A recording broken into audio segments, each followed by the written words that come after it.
अनंत T. आता Nataraj 250 gram चहा powder सोबत 25 रुपये किमतीची गुळ पावडर अगदी मोफत। आजच नजीकच्या किराणा माल दुकानात जाऊन खरेदी करा। अनंत प्या, आनंदी रहा। आपल्या भावाला मारणारे साधू संत होते का, असा संतप्त सवाल संतोष देशमुख यांचे बंधू धनंजय देशमुख यांनी केला आहे। नाही, मी त्यावर काही बोलणार नाही। मी न्याय मागतोय। माझ्या भावाची ज्यांनी हत्या केली त्यांना फाशीची शिक्षा व्हावी यासाठी आम्ही न्याय मागतोय। ते न्यायाच्या भूमिकेमध्ये असणारे मुख्यमंत्री साहेब, उपमुख्यमंत्री साहेब, आमचा यांच्यावर विश्वास आहे आणि न्यायप्रविष्ट आहे हा विषय। आम्ही न्याय मागतोय त्या न्यायावर त्यांनी विश्वास दिलेला आहे। या पलीकडे मी याच्यावर काय बोलणार। मग जिल्ह्यातले सगळे लोकप्रतिनिधी ह्याच्यात उतरले नसते ना। ह्याच्यात जर राजकारण होत असतं तर ते सगळे लोकप्रतिनिधी विविध जातीचे आहेत, विविध पक्षाचे आहेत, विविध संघटनेचे आहेत। हे न्याय मागतात देशमुख कुटुंबियाला आणि देशमुख कुटुंबीय पण म्हणजे वारंवार म्हणत आहे की याच्यात कुठंही आत्तापर्यंत राजकारण होत नाही। जे आरोपीचं समर्थन करण त्याला कोणीतरी बोलणारच आहे। त्याच्यामुळं जे देशमुख कुटुंबीय समर्थन म्हणजे ज्या न्यायाचं समर्थन जे करतायत, न्याय मागतायत, त्यावर आम्ही त्यांच्यावर आमचा विश्वास आहे। आमची मागणी काय माहिती आहे का, आरोपींना फाशी द्या, आरोपींना शिक्षा द्या। आम्ही जे आरोपी नाहीत त्यांना असं कुठं ऐकलं का, तुम्ही बघितलं का असं कुठं? असं आम्ही म्हणतच नाहीत। आम्ही जे आरोपी आहेत ना त्यांना शिक्षा द्या म्हणतो। म्हणून म्हणजे जास्त दुसरं काही सुचायची गरजच नाही। ते काही लोक त्या संदर्भात मी बोललो मगाशी, आत्ता पण बोलतो तुम्हाला।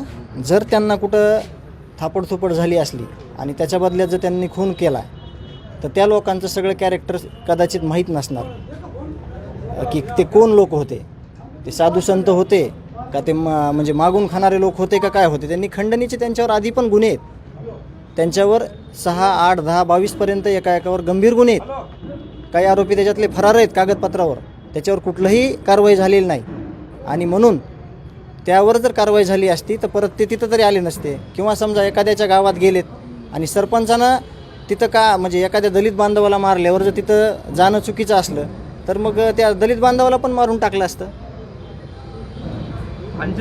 असं असू शकतं। कुठलेच कागदपत्र त्यांनी बघितले, ज्यांनी जे बघल, आता आम्ही पण ते कागदपत्रच दाखवतोय, आम्ही तोंडी काहीच बोलत नाहीत। जे कागदपत्र आहेत, जे गुन्हे आहेत ते आम्ही दाखवतोय आणि त्यावरच ही कारवाई आहे।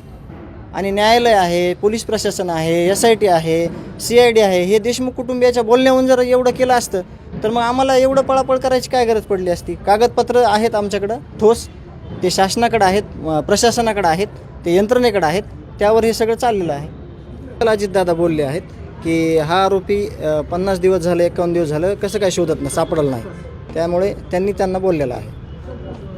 आपण जर या प्रकरणात बघितलं तर धनंजय मुंडे यांचा राजीनामा विरोधकांकडून मागितला जातो। देशमुख कुटुंबाने असं अद्याप काही म्हटलेलं आढळलं नाही, परंतु विरोधकांकडून मागितला जातो राजकारणात की त्यांचा राजीनामा घ्यावा। एकीकडे मुख्यमंत्र्यांनी 3 स्तरावर ही सगळी चौकशी सुरू केली आहे, तरी देखील त्यांचा राजीनामा मागितला जातो आणि अद्यापपर्यंत जे काही चौकशी झाली त्यामध्ये असं काही कुठलं आढळलं नाही, राजीनामा मात्र मागितला जातो। नाही, आढळलंय ना असं। व्हिडिओ क्लिप आल्यात, CCTV आलेत, ऑडिओ क्लिप आल्यात, तुमच्यापर्यंत आल्या पण असतील त्या।